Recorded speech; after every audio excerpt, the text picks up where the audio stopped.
แล้วก็ในเหตุการณ์ที่2นะครับทีมเราเนี่ยแหละนะครับเข้าไปวางระบบปั๊มน้ำเหมือนเดิมนะครับได้ยินเสียงแครกลงมานะครับเป็นเสียงหินขนาดใหญ่นะครับเคลื่อนตัวมันเกิดจากอัฟเตอร์ช็อคนะครับมีเหตุแผ่นดินไหวห่างจากพื้นที่ปฏิบัติงาน200 กิโลเมตรนะครับ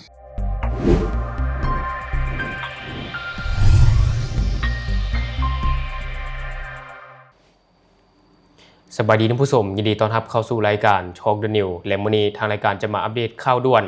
ต่อกับภารกิจค้นหา2ชีวิตที่ยังคงติดอยู่ในถ้ำซึ่งใน EP ก่อนหน้านี้ข้าพเจ้าก็ได้นำเสนอไปแล้วว่ามื้อนี้อาจจะมีข่าวดีเพราะว่าทางทีมงานกู้ภัยของไทย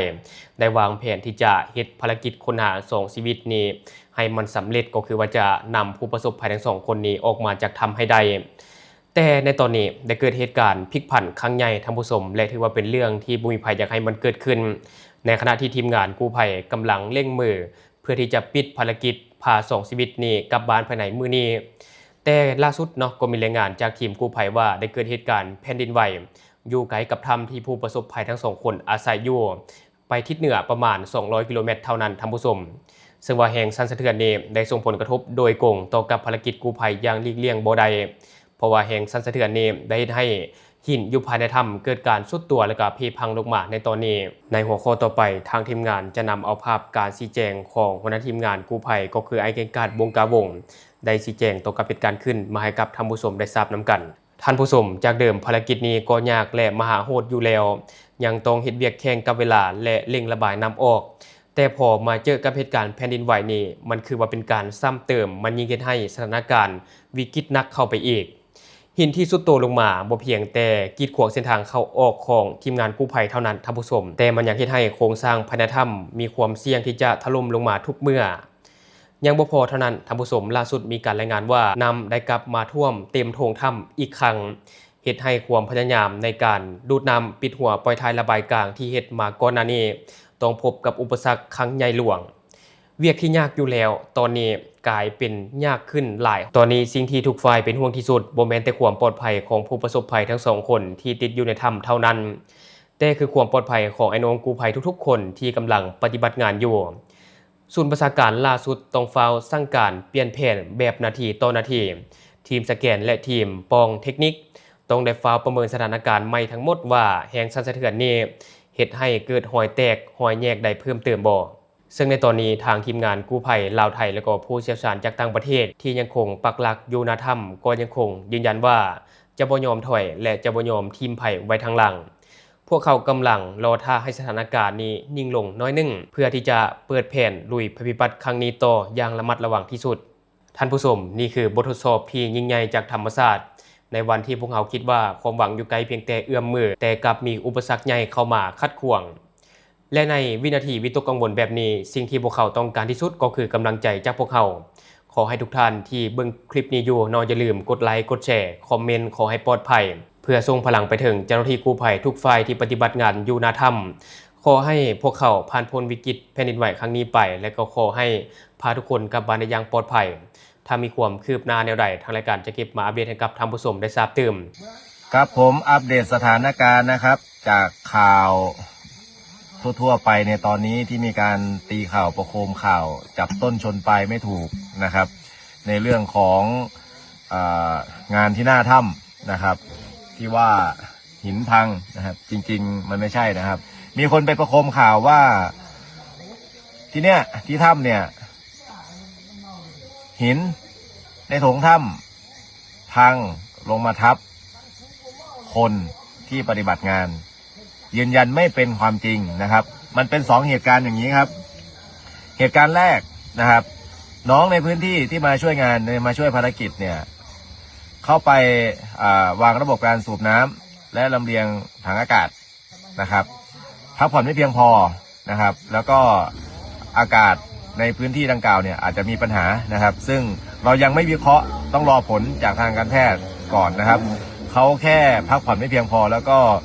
มีอาการเหนื่อยอ่อนเพลียนะครับตอนนี้ส่งลำเลียงไปรักษาที่นครหลวงเวียงจันทร์โดยลำเลียงทางห่อนะครับซึ่งก็ถือว่าได้รับการสนับสนุนและช่วยเหลือจากทางภาครัฐได้ดีมากนะครับ แล้วก็ในเหตุการณ์ที่2นะครับทีมเราเนี่ยแหละนะครับเข้าไปวางระบบปั๊มน้ำเหมือนเดิมนะครับได้ยินเสียงแครกลงมานะครับเป็นเสียงหินขนาดใหญ่นะครับเคลื่อนตัวมันเกิดจาก after shock นะครับมีเหตุแผ่นดินไหวห่างจากพื้นที่ปฏิบัติงาน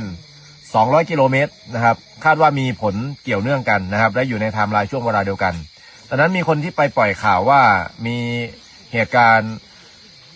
หินหล่นทับคนในถ้ำไม่เป็นความจริงยืนยันนะครับเสพข่าวแต่พอดียืนยันที่ตรงนี้เท่านั้นแล้วก็ทางเราเนี่ย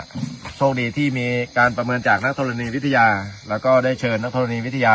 มาปฏิบัติงานร่วมด้วยนะครับไปประเมินแล้วนะครับถามว่าเสี่ยงไหมก็ยังเสี่ยงจัดการได้ไหมจัดการได้นะครับยังคงดำเนินแผนภารกิจในการช่วยเหลือต่อไปไม่ถอยนะครับลุยกันเหมือนเดิมนะครับยืนยันนะครับเสพข่าวให้ถูกนะครับคนที่เอาข่าวไปบิดเบือนก็ระมัดระวังนะครับอย่าให้มันเกิดผลกระทบคนทำงานที่หน้างานเขาสู้เขาลุยเขาไม่ถอยนะครับและความร่วมมือแบบบูรณาการจากทุกฝ่ายยังคงเดินหน้าต่อยืนยันแผนภารกิจค้นหาอีก2 รายยังดำเนินการต่อนะครับยังไม่มีอะไรเปลี่ยนแปลง no one left behind พวกเราจะไม่ทิ้งใครไว้ข้างหลังครับผมและบัดนี้ทางรายการจะพาท่านผู้ชมมาติดตามอีกหนึ่งข่าวก็คือเจ้าหน้าที่ได้กวดล้างกลุ่มแก๊งคอลเซ็นเตอร์จับกลุ่มผู้ต้องหาได้ทั้งหมดจำนวน49 คนอิงตามการรายงานข่าวของแฟนเพจเวียงจันทร์ Police News ได้รายงานให้รู้ว่าโดยในครั้งวันที่1หาวันที่2มิถุนายน2026เจ้าหน้าที่วิชาเฉพาะแผนกตำรวจคุ้มครองคนต่างประเทศห้องสันติบาลและแผนกตำรวจเศรษฐกิจห้องตำรวจกองบัญชาการปกส.แขวงเวียงจันทร์โดยสมทบกับกรมตำรวจคุ้มครองคนต่างประเทศกรมใหญ่สันติบาลกระทรวงป้องกันความสงบกวดกาคนต่างประเทศที่เข้ามาเช่าเฮือนพักและเฮือนของประชาชนเพื่อเป็นบอนเคลื่อนไหวก่ออาชญากรรมทางระบบอินเทอร์เน็ตหรือว่า call center จำนวน3 จุดอยู่ภายในแขวงเวียงจันทร์คือ 1. บ้านพักแอร์ค่ำอยู่บ้านขันมากเมืองวังเวียงแขวงเวียงจันทร์พบคนต่างประเทศทั้งหมดจำนวน16 คนมี2 สัญชาติจีนจำนวน15 คนสัญชาติสิงคโปร์จำนวน1 คนและจุดที่2เป็นเฮือนของประชาชนอยู่บ้านนาปูนเมืองแก้วอุดมแขวงเวียงจันทร์พบคนต่างประเทศทั้งหมดจำนวน8 คนหญิง3 คนมี2 สัญชาติฟิลิปปินส์จำนวน7 คนหญิง3 คนและสัญชาติมาเลเซียจำนวน1 คนและจุดที่3เป็นเฮือนของประชาชนอยู่บ้านเวิร์นซานเมืองเวียงคำแขวงเวียงจันทร์พบคนต่างประเทศทั้งหมดจำนวน25 คนมีหญิง5 คนมี1 สัญชาติก็คือสัญชาติมาเลเซียจำนวน25 คนหญิง5 คนผ่านการสมทบกันลงเฮ็ดเวียกในครั้งนี้สามารถกวดกาพบเห็นคนต่างประเทศที่เข้ามาเคลื่อนไหวกระทำผิดอยู่ภายในแขวงเวียงจันทร์จำนวน49 คนหญิง8 คนพบเห็นเอกสารหนังสือผ่านแดนหรือว่าพาสปอร์ตทั้งหมดจำนวน35 หัวกวดพบเครื่องมืออิเล็กทรอนิกส์และก็เครื่องมืออื่นๆจำนวนหลายรายการที่นำใช้เข้าในการเคลื่อนไหวกระทำผิด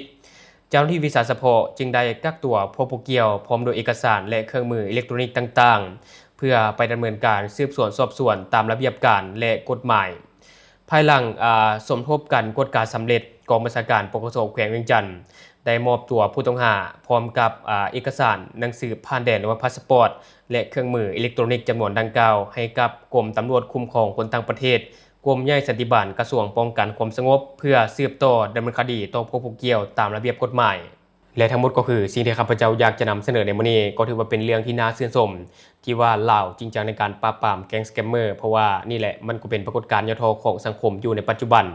ซึ่งก็ถือเป็นเรื่องที่น่าชื่นชมที่ว่าทางการลาวนี่จริงจังอีหลีเนาะท่านผู้ชมเนาะ